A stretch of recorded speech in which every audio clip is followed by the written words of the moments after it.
Halo Sobat Explore, yuk lihat tata cara pengisian borang via website Kata Kreatif. Langkah pertama, sebelum melakukan pengisian borang, Sobat Explore perlu membuat akun dengan mendaftarkan diri terlebih dahulu di website Kata Kreatif. Langkah pertama, buka website katakreatif.kemenparekraf.go.id. Bagi yang sudah memiliki akun, bisa langsung klik login.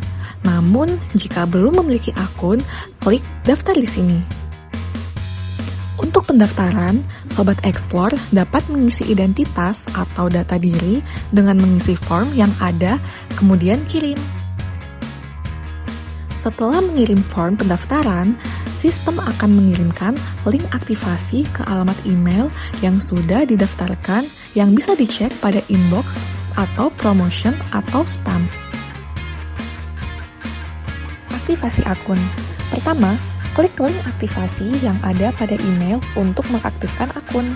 Kemudian, Sobat Explore dapat login menggunakan email dan password yang telah didaftarkan sebelumnya.